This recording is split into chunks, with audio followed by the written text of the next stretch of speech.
Hi, everybody. It's Dr. Parker. We're going to look at your wife of bath discussions now, which were interesting to read. She's someone who inspires strong opinions, not surprisingly, as she had some herself.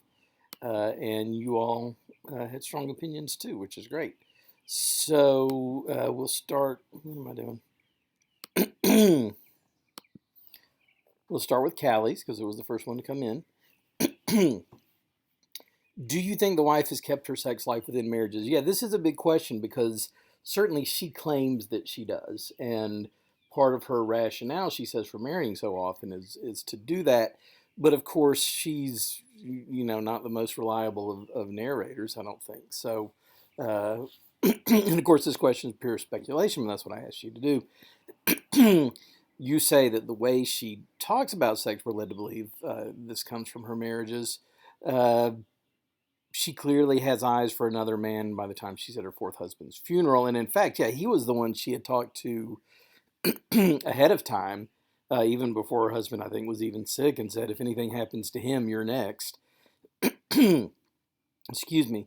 But your reading is that the fact that she's so quick to remarry indicates that maybe this actually is true. That she's one reason that she is sort of hopping from husband to husband is because she doesn't want to break the letter of the law anyhow. But then you also talk about some ambiguity. There may be more subtext though, because she talks about the fact her fourth husband was a cheater, and maybe she is as well. Although with the fourth husband, she was very specific in saying, I didn't betray him with my body in a foul manner, but I made it seem like I did. In other words, she flirted and left hints that she was cheating when she wasn't, which of course is kind of flips the paradigm where you think of a cheater as denying it, but then actually doing it. But yeah, I don't know whether or why we would believe everything that she says. I guess if she's pretty forthright about some things, I don't know why necessarily she would lie about this, although there definitely would be some disapproval. How do you think the wife's early marriages shaped the way she approached her later marriages? And you see a progression and a desire for mastery, which is a theme that fits in nicely with her tale, of course. Um, but in almost kind of an ironic way, because if the moral of the tale is that women want control, when she had control, she was not happy with it. She was married to doormats, and she did not find a challenge in these guys, as you say. So, maybe over time she does kind of figure it out that she needs someone who's kind of a test. Um, and she still wants control, but I think she wants to achieve control with difficulty rather than easily. Number three is the question, that comes up when modern people read this very old tale, which is, is there something wrong with this marriages, with having five marriages and looking for number six? She's never been divorced. These husbands have all died. Um, Certainly, it's legal, although it was apparently frowned upon. Um, you've written, it seems a little odd in that she would probably have more authority and freedom in her own life as a widow, which is true. This and her lengthy discussion of sex beyond procreation makes me wonder exactly what she wanted out of being married. Um, yeah, I mean, is she so longing for physicality that she feels the need to be married? Um, and you've said, I think this is certainly why her most recent husband was young and attractive to her. Uh, so I think you state this well. I don't know if there's anything wrong, but I'm uncertain of her motives for just about anything. And I think that's true. I think even she herself, probably doesn't completely understand herself and her motives, and much less should we be very assured about them. Number four, we've got this kind of age old clergy celibacy question. What qualifies a celibate priest or monk or nun to give advice about marriage? And this is debated to this day in all sorts of venues.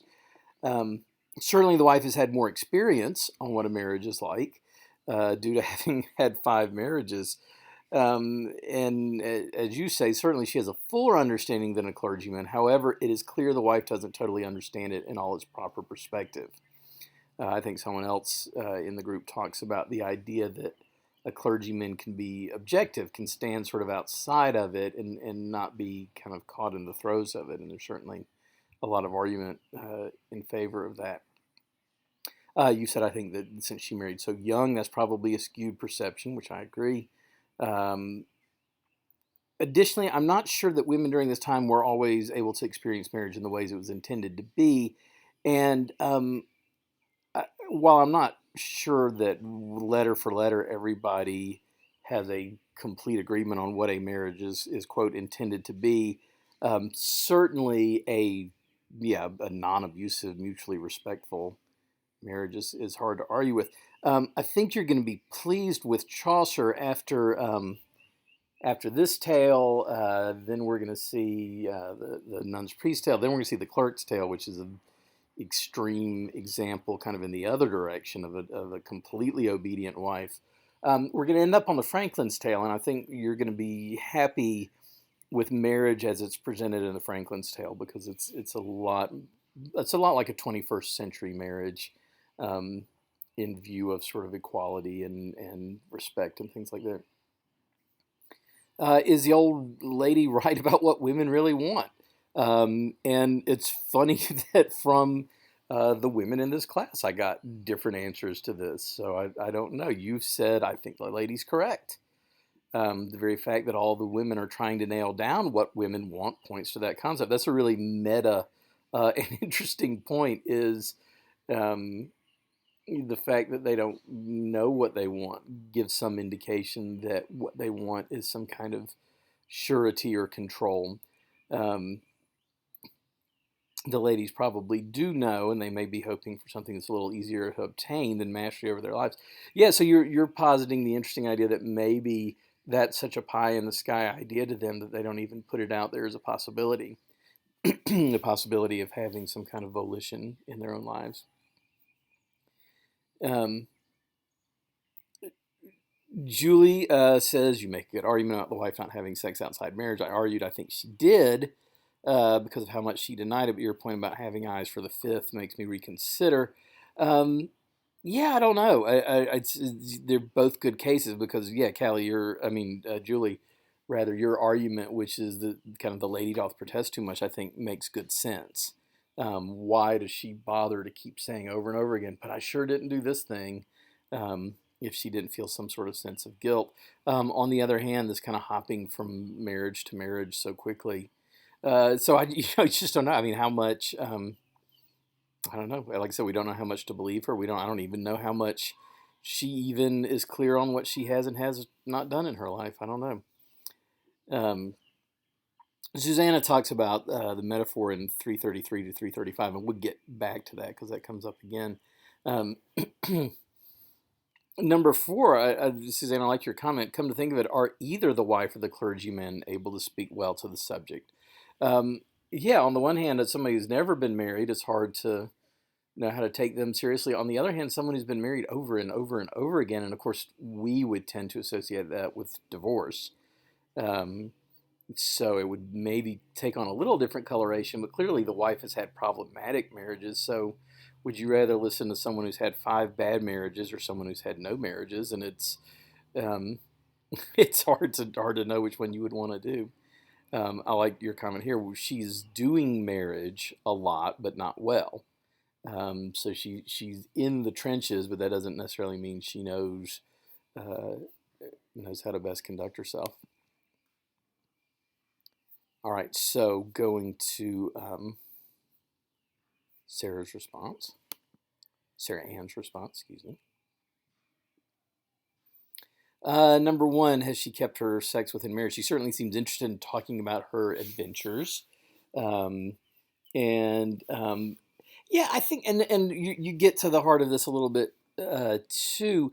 An ordinary woman speaking about men in this way would suggest infidelity. In that, and this is an issue that we have in the 21st century, and that people have just about always had in the Western world and the Eastern world for the most part.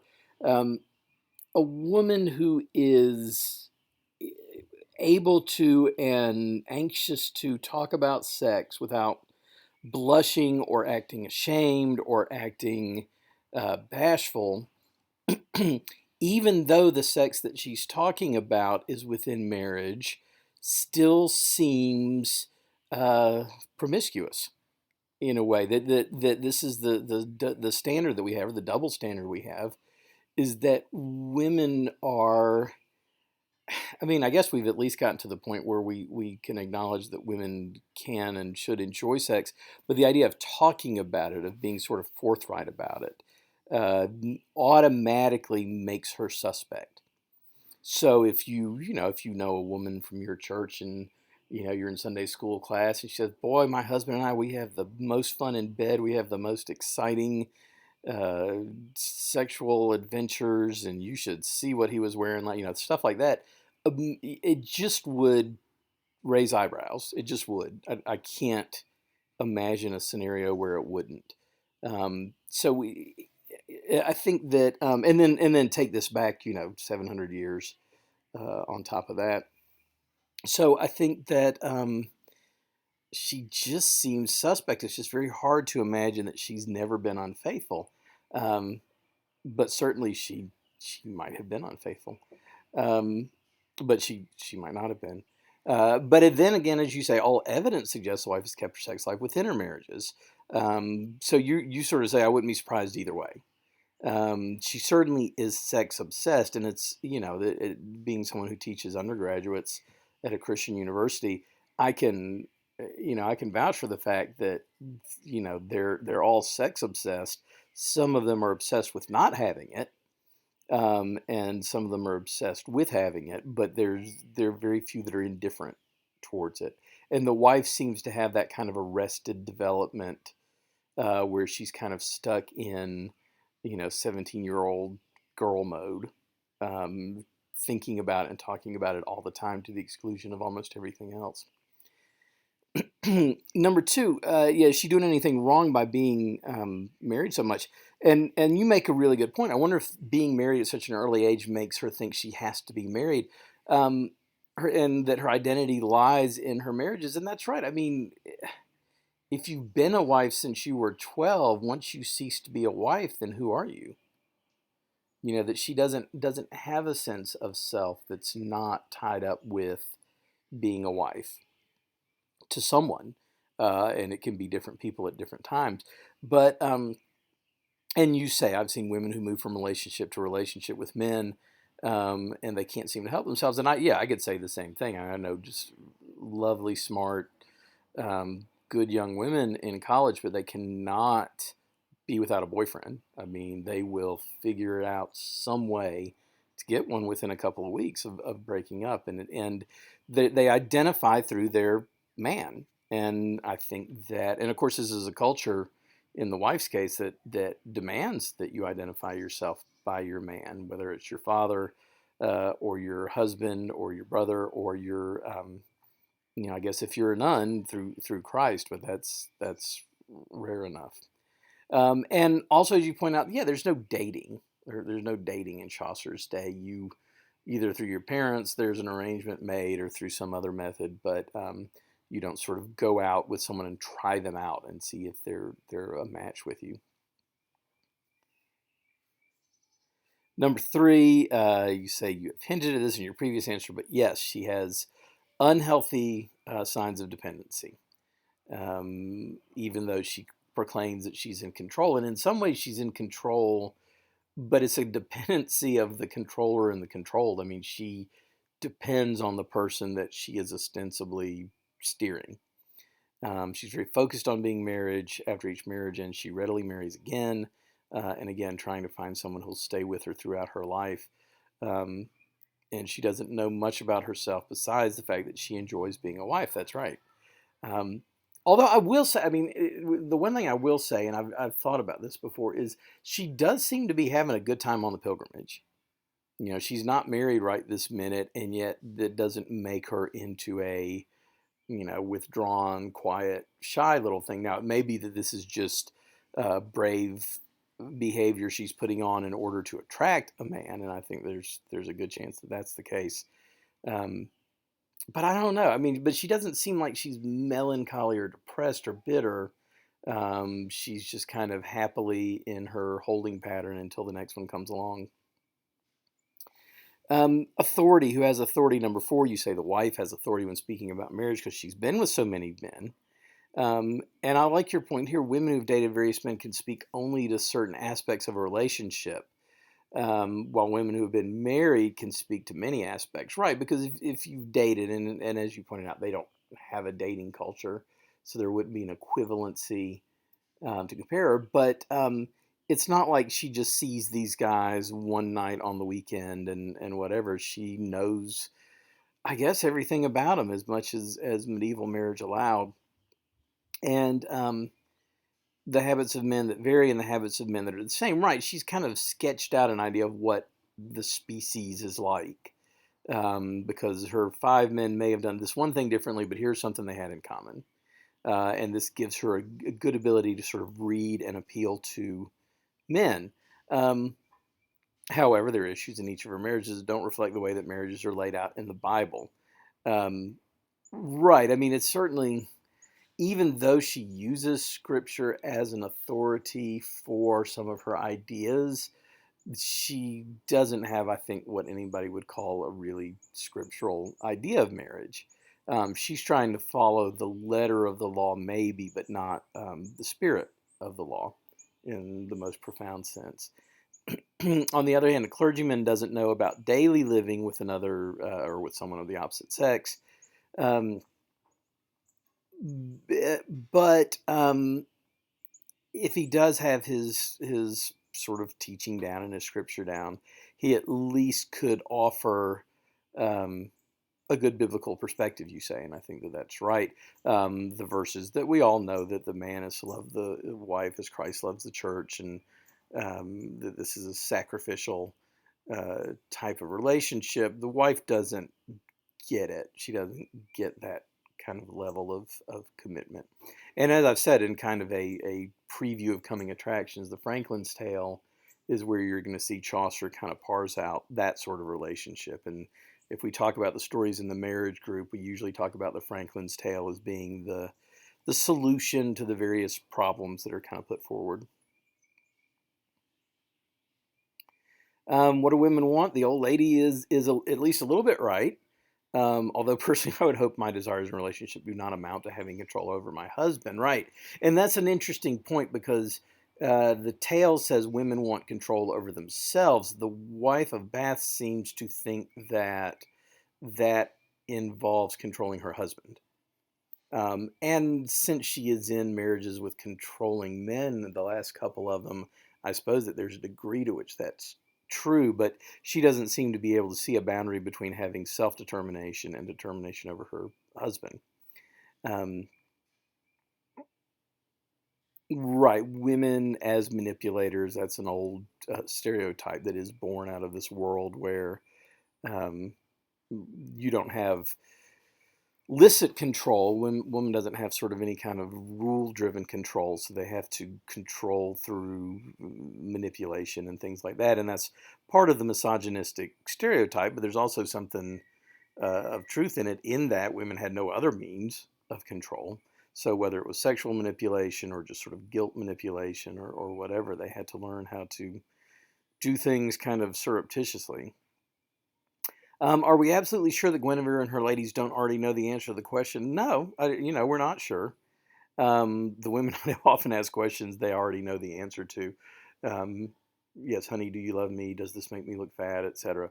Um, yeah, I don't know. I mean, my reading of it is that when the answer comes back, their level of oohing and ahhing and general astonishment suggests to me that they didn't know the answer to that ahead of time. But that's a completely up for question reading. I've got no hard evidence that. So does Guinevere send the knight out knowing the answer and wants, and the reason that she sends him out is because he hasn't completely taken away the control of this young woman that he raped.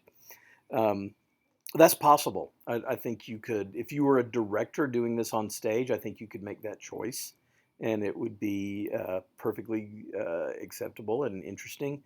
I don't know.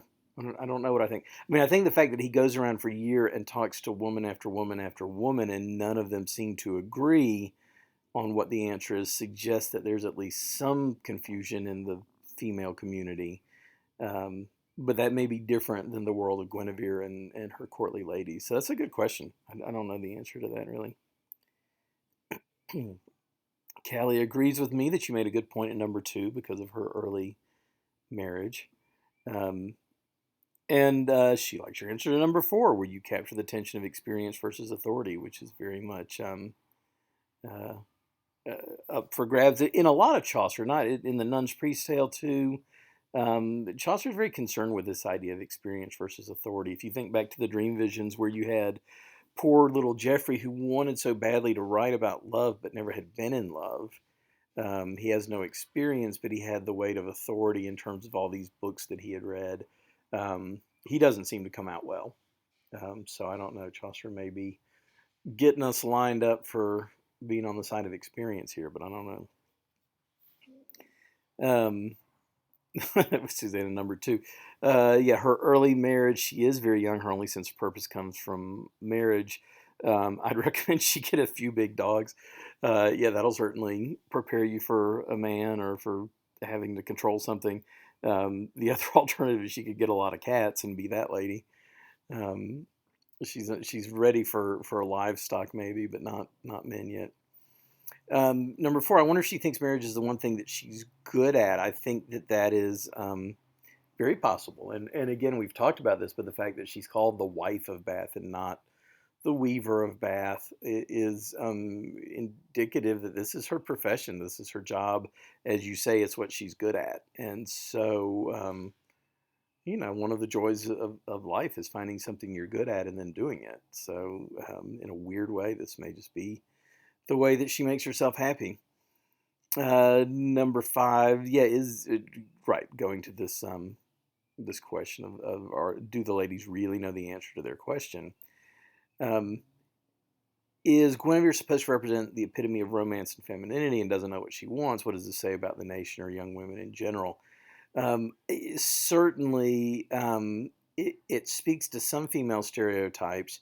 I will say that the figure of Guinevere is really, really problematic. In this story, she's fine, um, for the most part, but she carries a lot of cultural weight. And remember that Guinevere is not necessarily a very nice person. Guinevere is a cheater who has cheated on her husband with his best friend repeatedly. She hasn't born her husband any children, which is, again, we would say, that's just a biological circumstance and not her fault. But like the wife of Bath, I think in this world, and especially in the literature, we're supposed to read it as being pretty problematic that she's not able to do that. So, yeah, I don't know. The Guinevere is very shaky as an authority figure. Let's put it that way. Certainly a moral authority figure. Although I think that the sort of punchline that the answer is women want control. If you think about Guinevere, she's someone who was married to a king, and yet she took control of her own romantic life and went off with this other guy that she wasn't supposed to. So I don't know what I think about that. Okay, sorry for the overhead plane.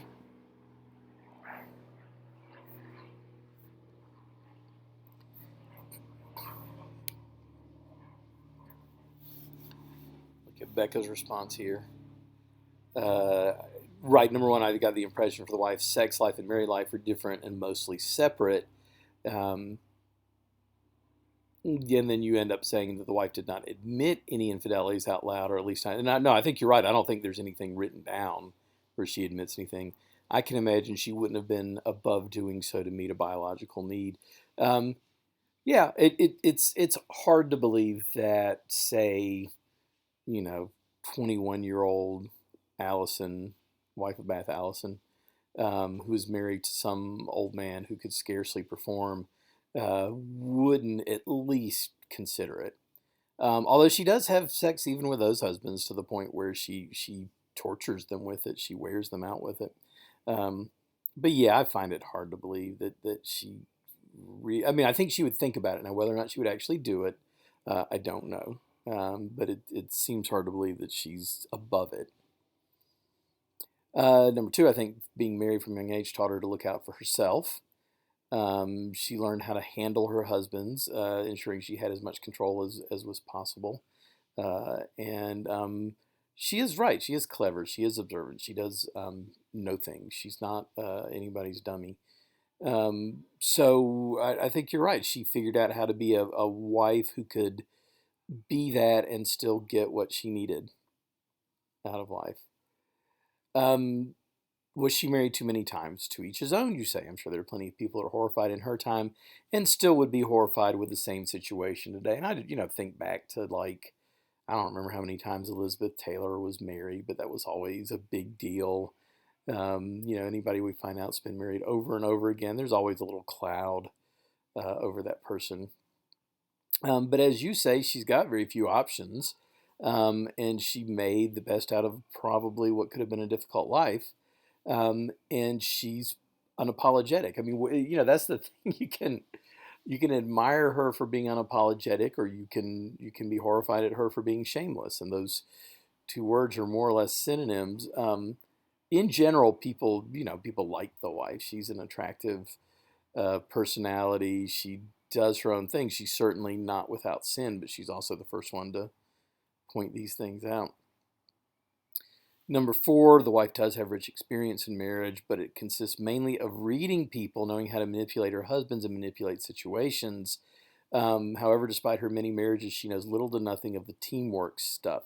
That's one of the best comments I've read about the wife, and I've never thought of it in that way. And I think you're exactly right. What does she know about marriage? How to manipulate, how to survive, how to get what she wants. Um, what does she not know? Right, she doesn't know how to be a team. She doesn't know how to be a partner. She doesn't know how to compromise. She doesn't know how to give part of herself up in order to aid the marriage, further the duo. Um, so I think you're absolutely right about that, and I think you've put that better than I've read it before. Um, the ways in which a priest could give good advice would have to do with things like humility, patience, etc. And as you say, this would apply to any interpersonal relationships. That's right. He's not going to give sex advice. He's not going to give romance advice, but he's going to talk about ways in which people should relate to each other as Christ taught people to relate to each other. Number five, did not like uh, the, um, the answer to the question that women just want control. Um, Everybody wants something different, you say. I think that's certainly true. Assuming something that applies to the majority is pretty presumptuous. Right, and the whole story is predicated on that, though. I mean, he's given the assignment of finding one answer. So the whole ethos of the story is that there must be such an answer. So you're sort of going after the foundation of the plot itself, which I think is absolutely fair. Um, I don't think you can necessarily blame the knight for that or whatever, but just it's a fairy tale type thing. Um, to some extent, though, I do think humans could crave a certain amount of control, right? Um, I have no idea why Guinevere and the ladies don't know the answer until they're told that they want control. Yeah, that's a good point. They cede control of their answering process until they're told that they want control. After reading The Night Raped Woman that was punished by having to find out what women want, I kept thinking, I bet a woman wants not to get raped.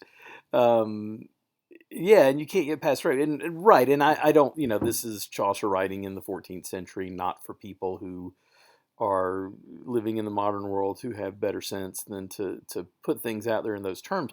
On the other hand, I think when you say, I bet a woman wants not to get raped, I think that Chaucer means that to be a symbol for the ultimate giving over of control.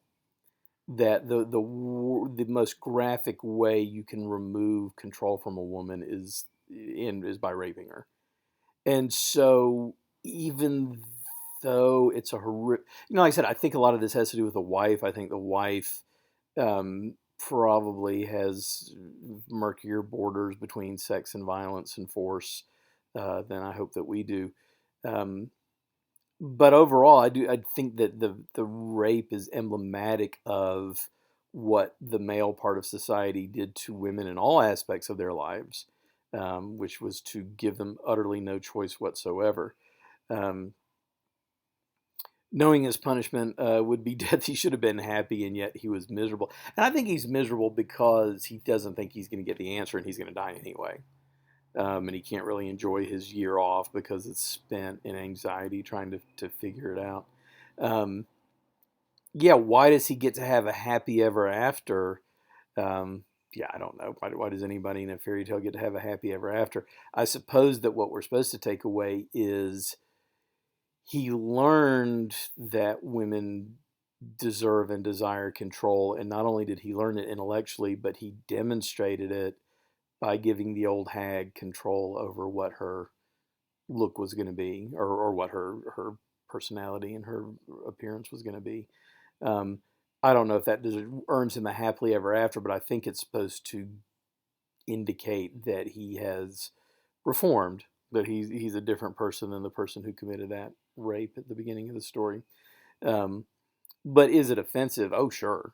Yeah. I mean, Chaucer, like most older authors, deals in things that we find to be an affront, and rightly so, that we find them to be an affront. Uh, Number four, Callie agrees with what you and Sarah Ann both thought about the wife and her experiences and the fact that she's so manipulative. Um, Yeah, number five, I appreciate your vehement response. And I hope I didn't seem like I was just skipping right over it when I did the intro video. I mean, I talked about the jarring and horrific nature of it, but yeah, we don't want to skip right over it. We don't want to pretend like it didn't happen and it isn't wrong in any context. Susanna says, "Yeah, you make a good point about her sex life and her marriage life as being two different things to her. They don't seem to coalesce all that often." Um, Number five, I wonder if the fact they were trying to assign one goal for everyone points back to the fact this is coming from a female who supposedly figured it all out. Um, yeah, remember the wife is generalizing about this is what women want, etc. That's just remember that's not Chaucer doing that. Chaucer will go on to say much smarter things about women. This is the wife who thinks that because she is a woman, she is therefore able to speak for all women, and that what she wants is what all women want, and she's very very presumptuous in that way. But that's her personality. Julia's response. Julie, excuse me. I know that. Uh, Julie thinks I do not think the wife has kept her sex life within her marriages. The lady doth protest too much, and that's a perfectly legit point of view. Why are you making such a big deal out of this if you don't have something to hide, something to cover up? The marriages, right? I mean, this is what we've all sort of said all along. Is the first three men were too nice to her, and that's not a challenge. Um, the fourth is worse slash better because he's more sexually appropriate a partner for her. And then the fifth was her favorite, even though we get into this horrific abuse situation. And you say I think the reason he was her favorite is because he was a major challenge. And she more or less says the same thing. She agrees with you. Um, is it bad that she married so many people considering the time period? No. From just a critical viewpoint, yes, of course, she marries for the challenge of the man. Yeah, how does she outlive everybody? I think it's just, I don't know if she's poisoning them. I think it's just very stressful to be married to her. There might have been some suicides in there. I don't know.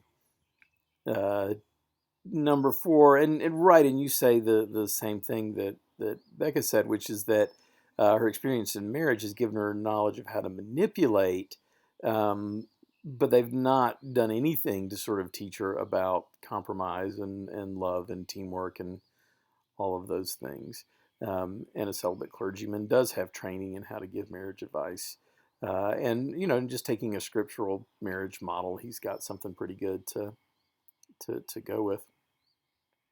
You've said, I think the wife's prologue and tale contradict each other. The old lady tells the knight that women want to control their lives, but the wife continues to give in to social convention and marry. That's a really good point, because if she really just wanted control, being a widow is one of those rare states of womanhood in the Middle Ages where you could kind of do what you wanted.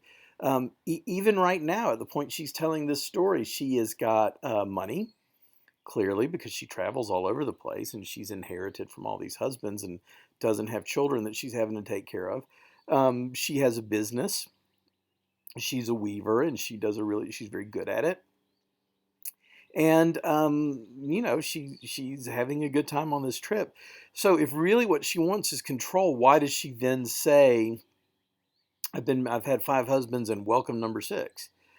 So if what she really wants, or what all women really want, is to have control, um, she's got it now. She's got it now more than she's ever going to have it with a husband. So why does she not recognize this disjunction? Well, we all have pretty profound blind spots, and hers is more than most. Susanna agrees that she is protesting too much. She is perhaps changing her tune. And this idea on lines 333 to 335, as long as I bring some of this home, it doesn't matter who enjoys it before I get there. And I'm so glad your life is sheltered enough that you say, I admit an argument I have never heard.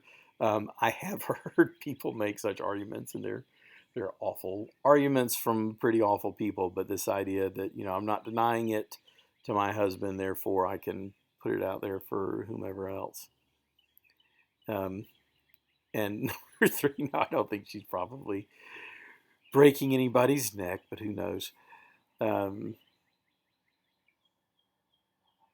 Yeah, you make an interesting comment. Women who are drawn to abusive men had abusive fathers. We don't know anything about her home life, although we do know that she was married off at the age of 12. So um, I don't guess that would be considered abusive, since it wasn't unusual. We would certainly consider it that now. Um, but certainly, yeah, maybe we don't know enough. I mean, Chaucer's not a Freudian. And so I don't know if we necessarily want to read her personality as being a Freudian construct. Having said that, I'm sure there was lots and lots and lots of child abuse. I don't think there was any kind of stricture against it. Um, and maybe that's how she needs to feel loved. Although it's interesting that she doesn't like the older husband, so the age alone was not enough if she's got some kind of daddy issue going on. Um, so yeah. Sarah says number 4, celibacy provides an objective viewpoint, which is better than firsthand experience. Um, and right, they're not all corrupt. Although I would suggest that the clergy that she's been talking to, the ones who are chiding her and saying that Christ only ever went to one wedding, therefore you should only be married once, they may not be the shining stars of the clergy in her area. So, yeah, all clergy are not corrupt, and there were some who I'm sure gave terrific advice. I don't know if she knows any of those clergy. Number 5, I wonder if the wife keeps grasping for control of her life and she feels she's too far gone to maintain it. Every bit of her image is wrapped up in the identity of being a wife. Yeah, absolutely. I mean, who would she be if you took that away from her? And maybe that's the answer to why she keeps marrying, is she doesn't feel like she is someone without that. And then Susanna's responses, which always come in at about 3 minutes till midnight, give or take. Like a clock. I can set my watch by her. So Susanna at first says, no, I'm sorry, she says, and has maintained, I don't think that she's kept her sex within marriage. She speaks for this need physicality at great length, even disputing the Bible about having only one husband. Um, I assume the timing between each husband until the next was not always perfect. And again, I I don't know if I would feel safe assuming that, but I certainly would feel pretty safe suspecting that, as you do. Um, she seems like she's always got one on deck when she talks about looking at Jankin, even before her husband has fallen ill, and she tells him, you're next. She says, I don't really think much of a mouse that has only one hole to run to. And by that, she means I don't think much of a woman who is not provided for a understudy husband. So, number two, I think her early marriages made her think of her later marriages in a tainted way. Um, because they were different, she thinks of them as better. And that's an interesting thought. And she even feels guilty about the way she treated her old, good, wealthy husband. Yeah, she is constantly sort of saying, I repent myself of, she kind of laughs and chuckles at the way that she treated them, but she sort of says, I am sorry. They were good old men, and I was not fair to them. Number three, she says the fact her husbands keep dying brings suspicion from other people, but she doesn't care. Um, and right, in the first three husbands, they're old, and you would expect they would predecease her. But when she gets into the ones who are the same age or younger, it's starting to look weird, I think. And she talks about the land and the goods, the wealthy ones. I don't know. I mean, I will not say that I think that the wife. I can't imagine that she actually hastened any deaths, but I do see a really, really um, good medieval mystery novel coming out of this. Wife of Bath as serial killer. Black Widow of Bath. I think I'll give that to you if anybody wants to write that up and electronically publish it. I'll just take a credit in the introduction. Number four, what kind of wife does the knowledge the wife has? She has carnal knowledge. Well, that's true. And knowledge of how to control men. Yeah, she does. I mean, and even at this point, I mean, think about this guy Jankin that she got. I assume he's very eligible. She thinks he's good looking, and I think he probably is. And here she is, and she's 10 years older now. She's wealthy, which I think probably is part of her attraction. But she's able to, and you can see how she's able. She flirts, she's outrageous, she laughs at your jokes, she tells funny stories, she's bawdy, she flirts. I think she certainly does know how to get men and make men feel comfortable and wanted and attractive and all those things. Um, she doesn't know about having children, raising them, or about a lengthy, healthy marriage. Yeah, whatever she knows about marriage, she knows about short marriages. I can't imagine she's had one that's been more than 5 years, give or take. Let's see. Well, maybe more than that, but not too much. On average, they're probably 5 years or less. The old lady's certainly right about what some women want, but some want love, others children. It seems implied that Guinevere and her ladies do not have the wisdom the old lady does. Yeah, and the old lady too. Remember, she's magical. She's a fairy lady. She was first seen after those fairies were dancing, and she has the power to magically transform her looks, her appearance. So it's probably not an insult to Guinevere and her ladies that this woman knows more, because she's not a normal woman. She's supernatural. She's learned these things in a world that they don't live in. And age and wisdom are supposed to go together here too. Um, but yeah. So let's skip down Becca's. I wonder if, has the wife ever been suspected? Has she ever been brought up on charges? Um, yeah, why was she not accused of witchcraft? I bet somebody somewhere at some point called her a witch. We're a little bit ahead of some of the big witch hunts and things like that, but they certainly had a concept of that. Um, and so would she, having been widowed so many times? I don't know. Apparently she hasn't. Of course, she's Chaucer's creation, so we can't say what would happen in real life. But medieval people were not as suspicious as you all are. You all who think that she's a murderer.